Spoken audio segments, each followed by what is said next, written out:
Oh, I've just taken out one of my cards and decided, no, I can't say that. Ladies and gentlemen, my name's Chris, and yes, James is my nephew. He's also my friend, and he's a mate. And in Australia, there's nothing better than being a mate. Can I know a lot of people here are probably wondering what Fola sees in James. Well, look, to be honest, I've known him for many years, and I don't know either.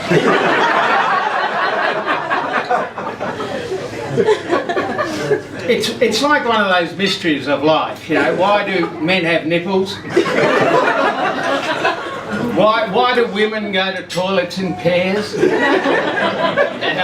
Look, we just don't know the answer. So we just think that it's just one of those things that is natural and therefore it will last. Truth is, James, you're a very lucky man. You know, Fola is a wonderful woman, and she deserves a great husband. And you were very lucky to find her before she found one.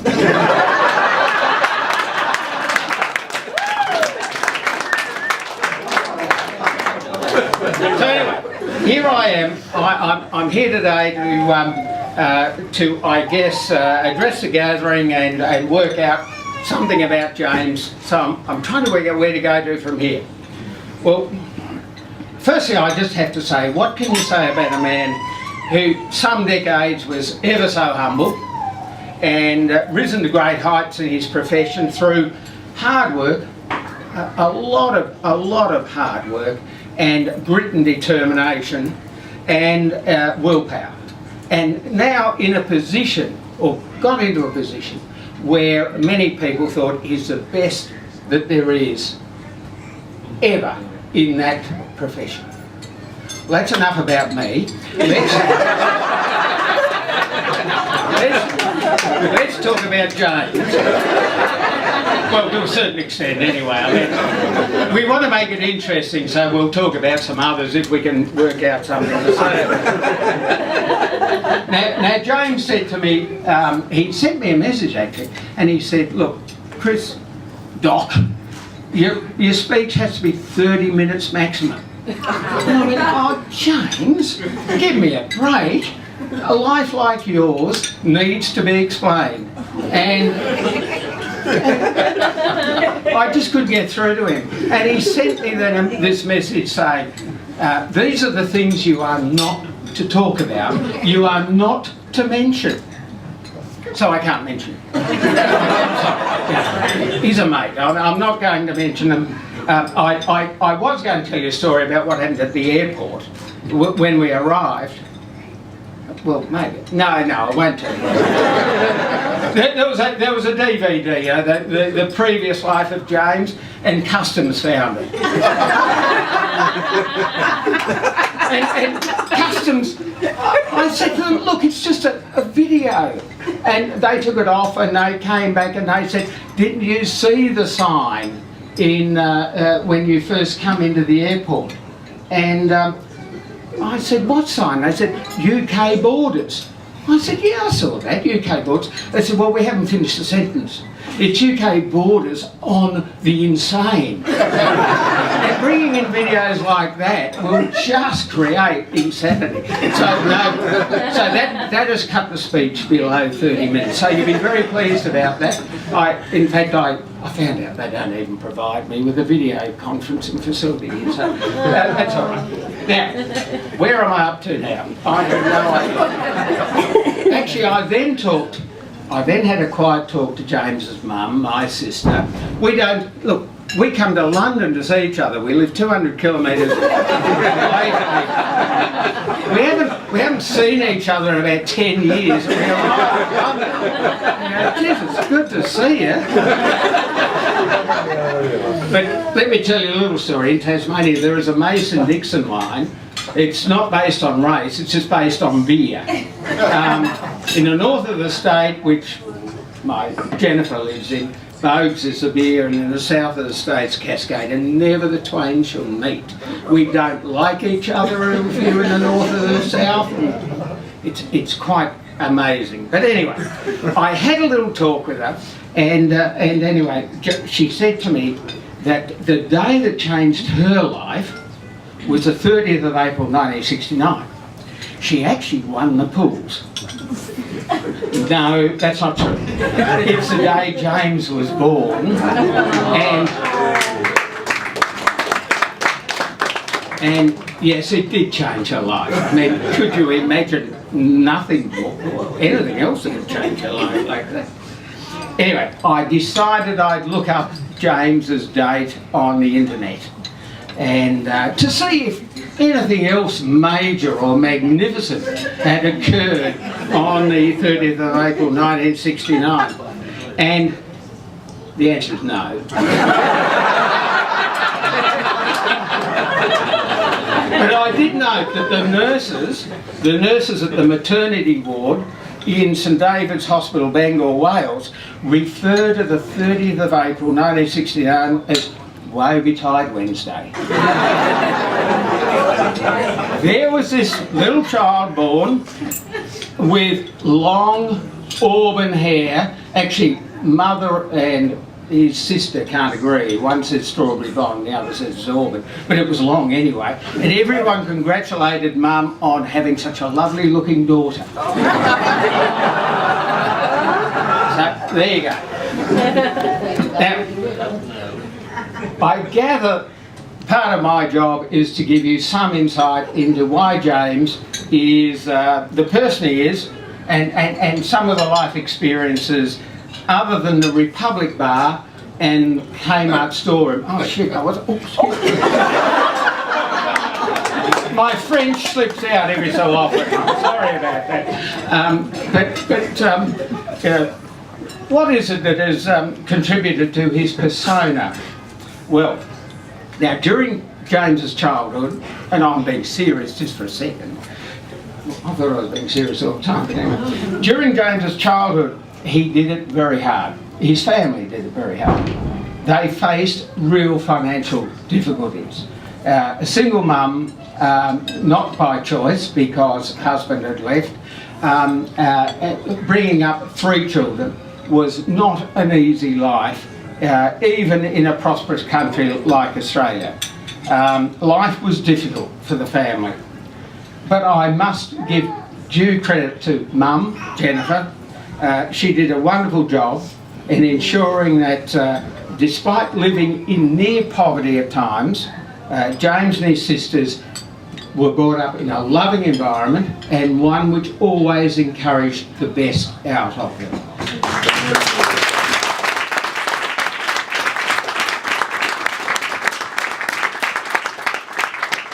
Now, as a young boy, James loved his sport. He played Aussie rules football, and if you don't know anything about that, then, well, I can't explain it. It's a bit like trying to explain to an American what cricket's about. You just can't do it. But anyway, he loved his basketball, and he loved his cricket. Did he love his cricket? Well, now, for the last of these, he actually, I was reminded that he prepared in his backyard over a number of weeks a cricket pitch. He mowed it and he got it all ready. It took him quite a while. I was told he worked. It was the hardest thing he worked on, harder than anything like at school or anything like that. And the boys, the neighbourhood boys, would come and play cricket with him, and the usual rules applied. Hit the fence was 4. Over the fence was 6, and especially if you went into Mr. Yeager's, you went and picked your own ball out because Mr. Yeager, was it Mr. Yeager? Mr. Hanson. Mr. Hanson. They're Hanson and Yeager's in Mifton, Tasmania. You know. Anyway, you went there at your own peril. Now, cricket was the only thing he actually kept on as an adult, as a sport, that is. There are other things he kept on, but we won't go there because I was told not to mention them. Now, I did receive from the Yarras a very cryptic message. Now, I can't really understand, but I'm quite sure it's an old one, I think. But I'm 66, and I just don't remember these things. James was useless in all positions, they tell me, but they're hoping that Fola will fix that up. Anyway, I didn't know Fola played cricket.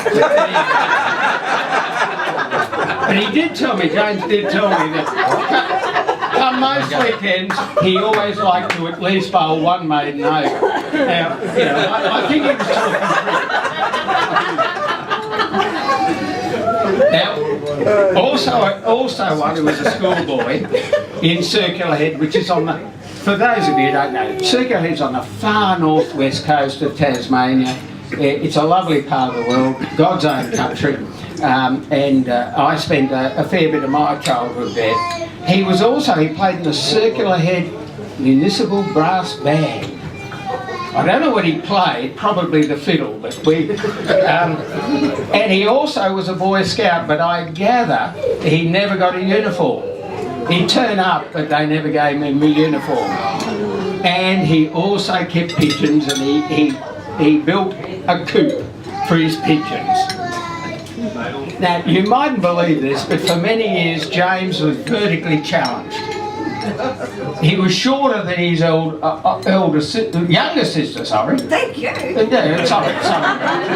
Younger sister. He was shorter than his younger sister until he was 16. And then, lo and behold, things went up and things went down. And he lost his helmet haircut and took off his tortoiseshell glasses. And he became, you know, the pick of the bunch, didn't you, James? Now, where am I? Oh, I've got to go this way. Now, I need to give you some idea about his moral compass. Can I have another read? This is a story that gives you some idea about the type of person James is. One day, walking home, I told you, it's a very poor family. Walking home, he found or picked up a very expensive watch. And his family couldn't afford to buy that watch. And so he went down to the police station, handed it in. And about 2 or 3 months later, the police turned up and gave it back to him because nobody had claimed it. That shows what an honest young man he was, and he still is. Now, you mightn't take this one though. This shows never get on the bad side of James because he will always try to make something of it. He didn't like drama at school. He hated it, but he had to do it. And he had to do it for year after year, 4 years of it with Mrs. Hunt. In referring to Mrs. Hunt, he sometimes changed the first consonant.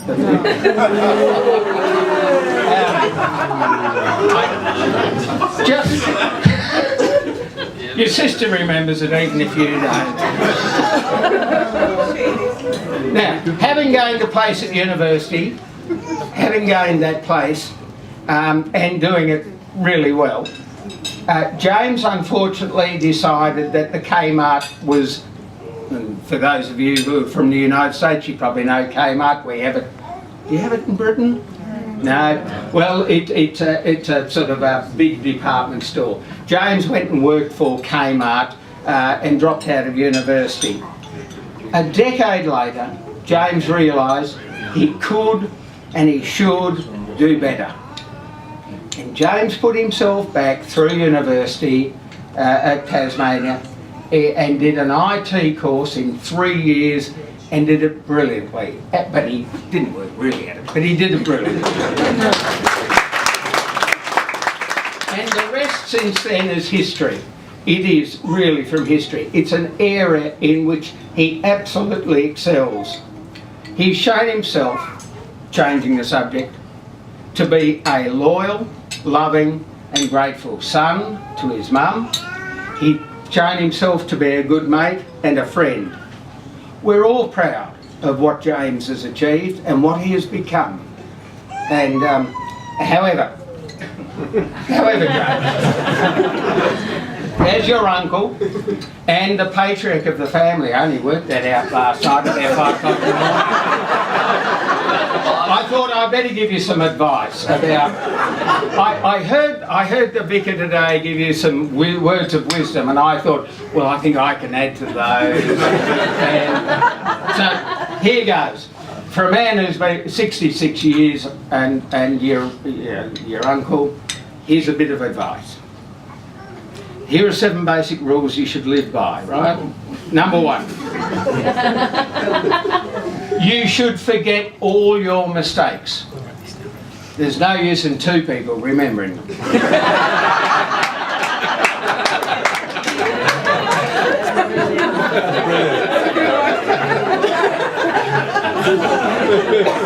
Fola always has the last word in any argument.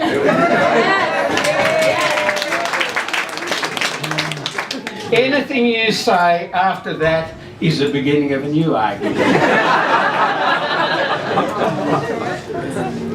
There are 2 times when as a man you won't understand Fola. Before marriage and after marriage.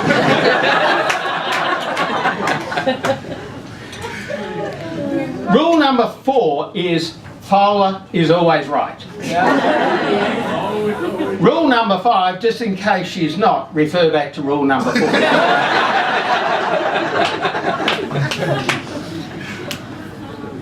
Always, yes, always, notice every new hairstyle or dress. And if Fola asks if something makes her fat, the answer is always, always no. Now, I do though need to give you a little more marriage guidance because, yeah, I've been there 3 times.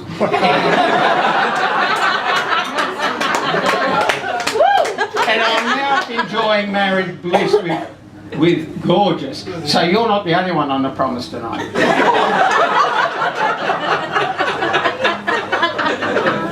I just give you just 3 scenarios to show you how careful you have to be as a married man before you say or do anything.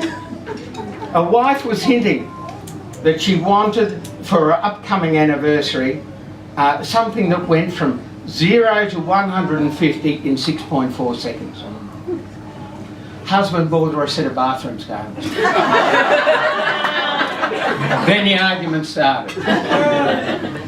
A woman was looking in a bedroom mirror and she was not happy with what she saw and said to her husband, I feel horrible, I feel fat, I feel ugly, I really need you to pay me a compliment. His answer was, your eyesight is perfect. Then the fight started. A wife sat down on the couch next to her husband who was playing with the TV remote and she said, what's on telly? And he said, dust. Then the fight started. James and Fola, we really are delighted with the fact that you 2 have finally decided that you're going to make it for life. We believe you have done the right thing and we hope and pray that your future is as happy as you want it to be. Thank you very much.